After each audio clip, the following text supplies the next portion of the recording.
ناظرین، پاکستان اور ترکی دونوں اسلامی ملک ہیں۔ دونوں ملکوں میں کئی تاریخی اور مذہبی اقدار مشترک ہیں۔ ان دونوں چاند ستارے والے مسلم ریاستوں میں سیاسی مماثلت بھی کافی پائی جاتی ہے۔ دونوں ملکوں کی سیاست کے اندر فوج کا کردار ہمیشہ سے کلیدی رہا ہے اور دونوں ممالک میں فوج نے کئی دفعہ مارشل لا لگایا۔ ایک دلچسپ اتفاق ہے کہ ترکی میں 1960 سے لے کر آج تک 4 مارشل لا لگے ہیں اور اسی طرح پاکستان میں بھی 1958 سے لے کر آج تک 4 مارشل لا ہی لگے ہیں۔ دونوں ملکوں میں ریاست اور سیاست دائیں بازو اور بائیں بازو کے نظریات میں بٹی رہی، جس سے سیاسی استحکام دشواری کا شکار رہا۔ دونوں معاشروں میں مذہب ایک اہم کردار رہا۔ پاکستان اور ترکی دونوں میں اشرافیہ اور مڈل کلاس کے درمیان مذہب کی تشریح اور اس کے تلفظ میں اختلاف رہا۔ دونوں ممالک ریاست اور سیاست میں مذہب کے کردار کی حد بندیوں پر الجھن کا شکار رہے۔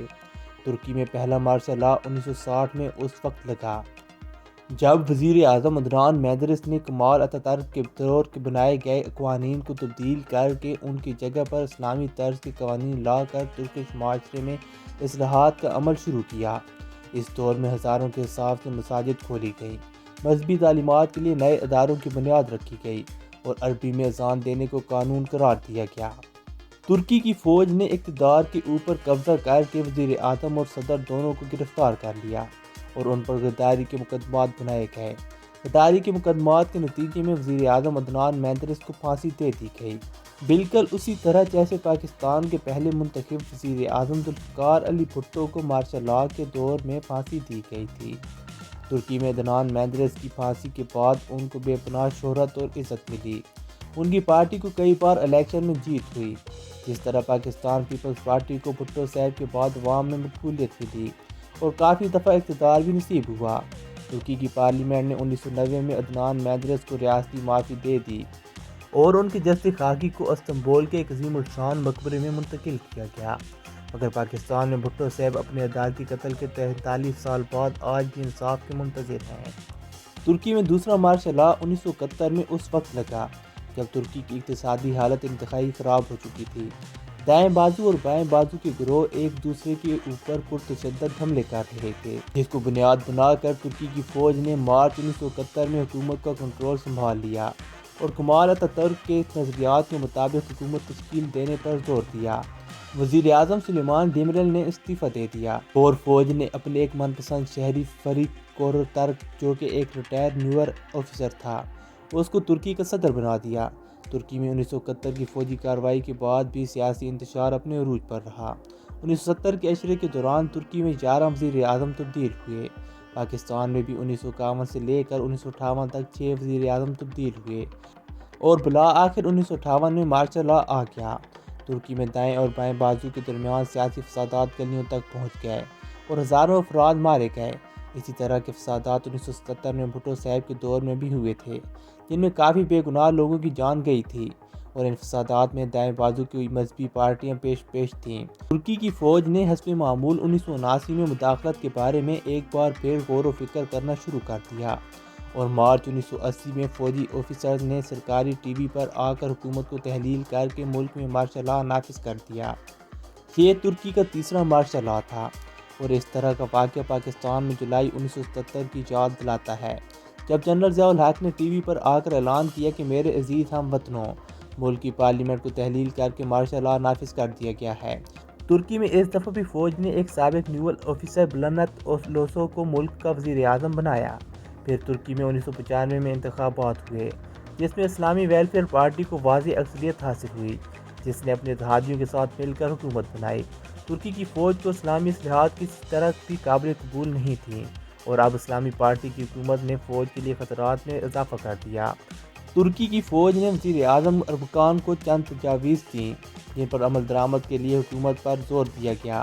اربکان کی حکومت اپنے اسلامی رجحانات کے باوجود کچھ تجاویز پر عمل کرنے کے لیے تیار بھی ہو گئی، جس میں 8 سالہ تعلیمی پروگرام جس کے مطابق طالب علموں کے مذہبی اسکولوں میں داخلے پر پابندی، یونیورسٹیوں اور دیگر تعلیمی اداروں میں سکارف کی پابندی جیسی دیگر تجاویز نافذ ہوئیں، مگر ان اقدامات کے باوجود وزیر اعظم اربکان اپنی حکومت نہ بچا سکے۔ ملک میں چوتھا مارشل لا نافذ کر دیا گیا اور وزیر اعظم ارکان سے استعفیٰ لے لیا گیا۔ 1998 میں اسلامی ویلفیئر پارٹی کو کالعدم قرار دے دیا گیا اور ارکان کی سیاست پر 5 سال کے لیے پابندی عائد کر دی گئی۔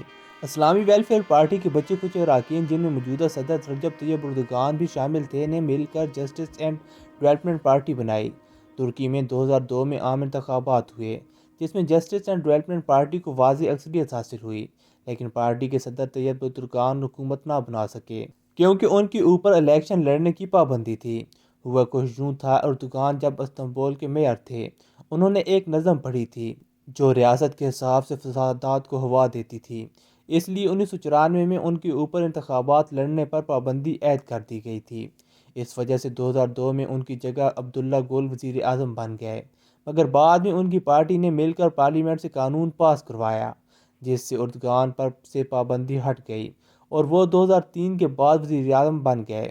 اردوغان 2003 سے 2014 تک وزیر اعظم رہے اور 2014 میں اردوغان ترکی کے پہلے منتخب صدر بن گئے۔ تب سے ترکی کی فوج اردوغان سے اسلامی جھکاؤ کی وجہ سے ان سے خطرہ محسوس کرنے لگی۔ اس سے پہلے جب 2007 میں اردوغان نے الیکشن لڑنے کا فیصلہ کیا تھا تو ان کے خلاف انقرہ میں تقریباً 3 لاکھ افراد نے احتجاج کیا تھا اور اس احتجاج کے پیچھے ترک فوج کا ہاتھ تھا، کیونکہ ان کو لگتا تھا کہ اردوغان صدر بن کر ترکی کی سیکولر حیثیت کو اسلامی رنگ میں ڈھالنے کی کوشش کریں گے۔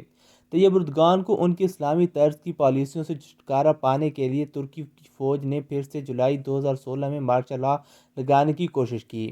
فوجی آفیسرز نے نیشنل ٹی وی پر آ کر مارشل لا کا یہ جواز پیش کیا کہ وہ ترکی کی جمہوریت کو طیب اردوغان سے بچانا چاہتے ہیں، مگر اس بار ماضی کی طرف فوج کو مارشل لا کے لیے عوام کی حمایت نہ مل سکی۔ مارشل لا کی کوشش کرنے والے فوجی افسران نے ہتھیار ڈالنے شروع کر دیے۔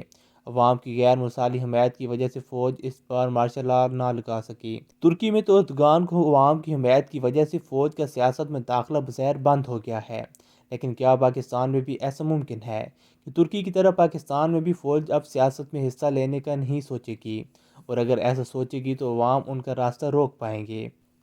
ایسا ہو تو سکتا ہے، مگر پاکستان میں ایسے معجزات کی توقعات سے پہلے ہمیں ترکی جیسی قوم بننا پڑے گا۔